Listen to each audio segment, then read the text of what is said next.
여러분 안녕하세요. 오늘은 실전에 가까운 플로어 컬링 기술과 전략을 배워볼 시간입니다. 어려운 자세에서도 스톤을 안정적으로 조작해보는 활동부터 움직이는 표적을 맞히는 챌린지, 실제 컬링 경기 전략을 익히는 시간까지 준비되어 있어요. 스톤을 어떻게 조작하고 어떤 상황에서 어떤 전략을 선택해야 할지 직접 경험하며 여러분만의 컬링 감각을 완성해보세요. 그럼 지금부터 시작해봅시다. 그럼 본격적인 챌린지에 앞서 활동에 필요한 준비물을 확인해보세요. 이제 오늘 도전할 미션들을 간단히 살펴보겠습니다. 먼저 개인 챌린지에서는 미션 임파서블 컬링에 도전합니다. 걸어가기, 엎드리기, 회전하기 같은 평소와 다른 자세로 스톤을 밀어보며 어려운 상황에서도 힘과 방향을 조절하는 감각을 익히게 돼요. 그 다음 짝과 함께하는 컬링 클레이 사격에서는 옆으로 미끄러져 움직이는 표적 스톤을 정확한 타이밍에 맞히는 연습을 합니다. 순간 판단력, 타이밍, 그리고 짝과의 호흡이 모두 중요해요. 여기서 끝이 아닙니다. 오늘은 단순히 스톤을 조작하는 기술뿐 아니라 실제 경기에서 어떻게 전략을 세우고 운영하는지도 함께 배웁니다. 첫 번째 스톤을 어디에 둘지, 가드를 언제 세울지, 상대 공격을 어떻게 막을지 같은 전술들은 컬링 경기의 흐름을 완전히 바꿀 수 있어요. 전략을 익혔다면 이제 실전처럼 엔드 경기를 진행하며 득점, 방어, 순서 운영까지 팀원들과 함께 판단해봅니다. 그동안 배운 스톤 조절 능력과 전략적 사고를 모두 쓸 수 있는 시간이 될 거예요. 스톤 조작 감각을 깨울 준비 되셨나요? 그럼 몸을 가볍게 풀러 출발해볼까요? 출발! 이제 몸의 엔진을 살짝 켜볼 시간입니다. 자, 이번에는 둘씩 짝을 지어서 서로 마주봅니다. 한 친구는 스톤을 여기저기 무작위로 밀어주는 역할, 다른 친구는 그 스톤을 받아내는 역할을 맡습니다. 시작 신호가 들리면 스톤을 왼쪽 오른쪽으로 갑자기 툭 하고 밀어주세요. 받는 친구는 빠르게 좌우로 움직이면서 날아오는 스톤을 잡아내고 다시 상대에게 밀어주면 됩니다. 어느 정도 시간이 지나면 두 역할을 바꿔서 한 번 더 해볼게요. 서로 호흡을 맞추는 게 가장 중요하니까 너무 세게 밀지 말고 조심스럽게 하는 게 좋겠죠? 몸이 잘 풀렸다면 이제 개인 챌린지로 넘어가겠습니다. 오늘은 조금 더 특별한 자세로 스톤을 다뤄볼 거예요. 준비되셨나요?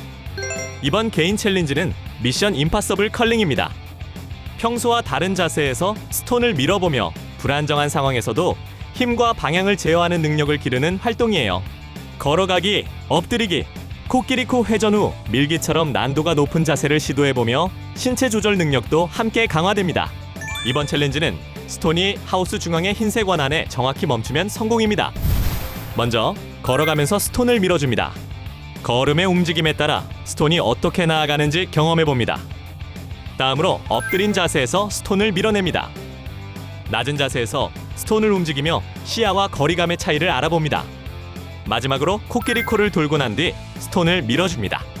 회전 후 몸의 중심이 달라지는 느낌을 활용해 스톤의 방향을 조절해봅니다. 세 가지 자세를 모두 수행한 뒤에는 하우스 중앙을 목표로 스톤을 밀어줍니다. 이후 스톤이 하우스 안에 흰색 원에 멈췄는지 확인해봅시다. 미션 임파서블 컬링을 시작하기 전에 가장 중요한 건 안전이에요. 특히 코끼리 코처럼 빙글빙글 도는 동작을 한 뒤에는 잠깐 어지러울 수 있죠. 그래서 스톤을 밀기 전에 주변에 충분한 공간이 있는지 먼저 확인하고 넘어지지 않도록 몸의 균형을 잡은 다음에 움직여야겠죠? 불리한 자세에서는 평정심을 유지하는 게 제일 중요한데요. 다리가 흔들리거나 몸이 기울어도 마음까지 흔들릴 필요는 없겠죠? 침착하게 목표 지점을 바라보면 거리와 방향을 더 정확하게 판단할 수 있고 결과적으로 여러분의 상황 적응력이 훨씬 좋아집니다. 코끼리 코 후에 바로 스톤을 밀려고 급하게 움직이면 실패할 확률이 커요. 잠깐 멈춰서 균형을 잡고 목표물을 확인한 뒤 스톤을 밀어보세요. 그리고 익숙해졌다면 던지는 거리나 자세를 조금씩 바꿔보며 여러분만의 난이도와 재미를 만들어보는 것도 좋습니다. 자, 그럼 미션 시작!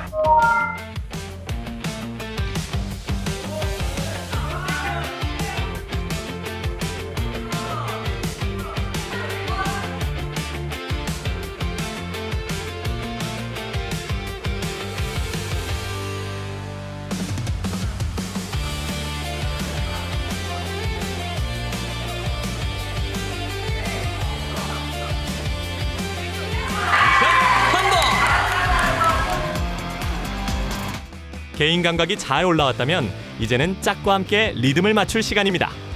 움직이는 표적을 정확하게 맞히는 짝 챌린지 미션 도전해볼까요? 바로 컬링 클레이 사격.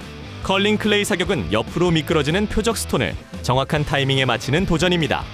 표적의 속도와 경로를 읽고 짝과 속도를 조율하며 미는 타이밍을 맞춰야 하기 때문에 순발력과 협력 능력을 동시에 키울 수 있습니다.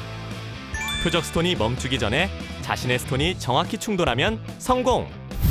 두 사람씩 짝을 이룹니다. 한 명은 표적 스톤을 옆으로 밀어주는 역할을, 다른 한 명은 사격하는 역할을 맡습니다. 표적을 미는 친구는 스톤을 목표 지점을 향해 천천히 옆으로 밀어줍니다. 이제 사격자의 차례입니다.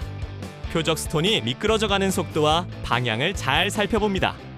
그 움직임을 보면서 언제 자신의 스톤을 밀어야 할지 타이밍을 판단해봅니다. 준비가 되면 표적 스톤이 멈추기 전에 자신의 스톤이 정확히 닿도록 힘과 방향을 조절해 사격합니다. 그리고 정해진 시도 횟수가 지나면 두 역할을 서로 바꿔서 다시 도전해봅니다. 이때 표적 스톤을 너무 빠르게 밀면 투구자가 맞히기 어렵고 급하게 움직이다가 서로 부딪힐 수도 있습니다. 표적을 밀어주는 친구는 주변 공간을 확인하고 안정적인 속도와 방향으로 스톤을 밀어주는 것이 안전합니다. 이 챌린지에서 가장 중요한 것은 타이밍과 소통입니다. 사격자는 표적 스톤이 출발했다고 바로 던지는 것이 아니라 표적이 어디쯤 언제쯤 도착할지를 계산해 두 스톤이 정확하게 부딪히도록 타이밍을 잡아야 합니다.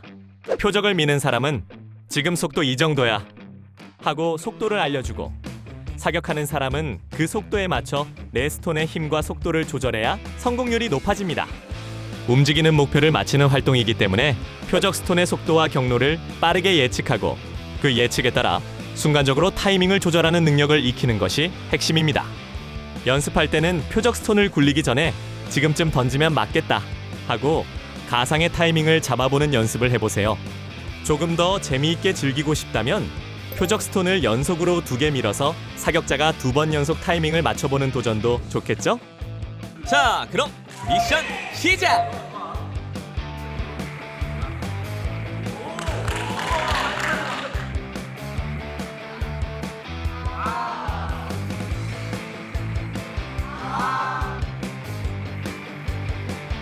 미션 성공! 이제는 컬링에서 꼭 알아야 할 전략과 전술을 배워볼 거예요. 스톤을 멀리 보내는 능력도 물론 중요하지만 컬링의 진짜 승부는 상황에 맞는 전략 선택과 팀워크에서 결정됩니다. 단순히 하우스 중앙만 노리는 공격은 상대가 너무 쉽게 대응할 수 있습니다. 특히 첫 스톤의 위치에 따라 엔드 전체의 흐름이 완전히 달라질 만큼 전략의 비중이 매우 커요. 수비 전술로는 대표적으로 가드 세우기가 있습니다. 하우스 앞을 막아 상대가 쉽게 들어오지 못하도록 보호하는 기술이죠. 또 다른 핵심 기술인 프리즈는 상대 스톤에 바짝 붙여 멈추는 방식으로 상대의 공격 흐름을 끊어내는데 아주 효과적입니다. 그리고 테이크아웃은 상대 스톤을 제거하면서도 우리 스톤을 하우스 안에 남기는 정교한 기술로 득점 기회를 넓히는데 꼭 필요한 전술입니다. 그렇다면 컬링에서 나오는 실수는 뭐가 있을까요? 가장 흔한 실수는 첫 스톤을 생각 없이 하우스 중앙에 넣는 행동입니다. 이렇게 하면 상대가 바로 테이크아웃을 시도해 쉽게 흐름을 가져가 버리죠. 전략 없이 중앙만 노리면 우리 팀에게 남는 이득이 거의 없습니다. 그래서 경기 초반에는 무조건 하우스 안을 노리기보다는 하우스 앞 프리가드 존에 스톤을 두는 것이 훨씬 중요합니다. 이렇게 하면 상대가 쉽게 공격하지 못하게 되고 우리 팀이 엔드 흐름을 유리하게 가져가는 출발점이 됩니다. 두 번째 실수는 가드를 세우지 않고 공격만 시도하는 경우예요. 하우스 앞이 텅 비면 상대는 아무 어려움 없이 스톤을 그대로 집어넣을 수 있고, 이렇게 되면 우리 팀의 득점 흐름이 끊어집니다. 그래서 가드를 먼저 세운 뒤 우리 스톤이나 상대 스톤에 아주 가깝게 붙이는 프리즈를 시도해야 합니다. 부드러운 힘 조절이 핵심이기 때문에 스톤이 천천히 다가가 자연스럽게 멈출 수 있도록 속도를 조절하는 것이 중요합니다. 또 하나 많이 나오는 실수가 프리즈의 힘 조절 실패입니다. 힘이 부족하면 너무 짧게 떨어지고 힘이 과하면 목표 지점을 지나쳐버리죠. 전략적 위치 선정이 실패하면 스톤 배치가 불안정해지고 결국 엔드 운영이 어려워지는 상황이 만들어집니다. 이런 실수를 줄이려면 프리즈를 할 때 목표 지점보다 살짝 앞을 보고 스톤을 부드럽게 보내는 연습이 필요합니다.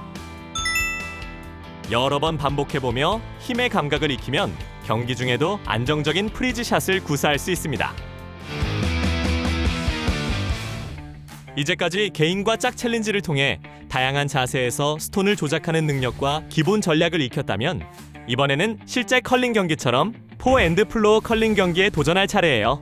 이번 경기는 빙상 컬링의 공식 규칙을 플로어 환경에 맞게 조정한 전략 중심 팀 경기로 여러분이 연습해온 힘 조절, 방향 조절, 그리고 상황 판단 능력이 모두 드러나는 활동입니다. 두 팀이 4명씩 한 팀을 이루어 포&드 동안 번갈아 스톤을 밀어가며 경기를 진행합니다. 각 선수는 한 핸드에 스톤 1개씩 총 4개를 사용하고 스톤을 호그라인 전에 놓고 반드시 호그라인을 넘어야 유효합니다. 모든 스톤을 밀어낸 후 하우스 중앙에 더 가까운 스톤 수만큼 득점하며 하우스 밖의 스톤은 점수에서 제외됩니다. 플로어 컬링에서는 실제 스위핑 대신 손뼉이나 팀 구호로 스위핑 역할을 하며 가드와 테이크아웃 같은 전술을 활용해 포&드 합산 더 높은 점수를 얻는 것이 목표입니다.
오늘은 어려운 자세에서의 스톤 조작, 움직이는 표정 맞추기, 전략 선택, 그리고 실전 경기까지 컬링의 전 과정을 경험해보는 시간이었습니다.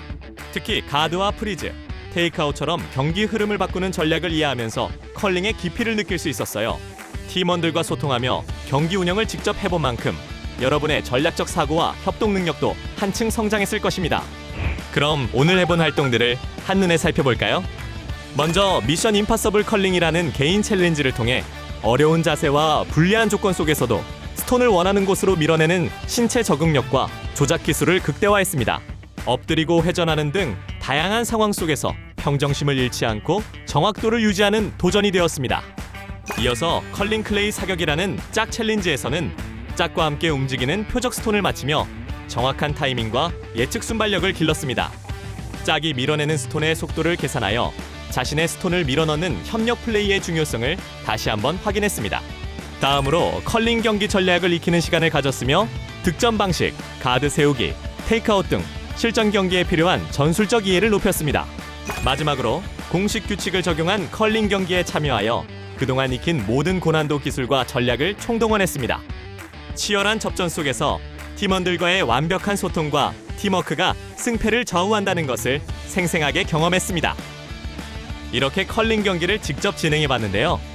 딜리버리, 릴리즈, 스위핑을 종합적으로 활용해 경기를 운영해 봤습니다. 여러분들은 미션을 어느 정도 성공적으로 수행하셨나요? 경기 흐름을 이해하고 팀과 함께 전략적으로 플레이했다면 오늘의 미션은 성공입니다. 이번 시간을 성공적으로 마친 여러분은 이제 컬링 마스터입니다. 그럼 다음 시간에도 함께 도전해 보세요. 그럼 안녕.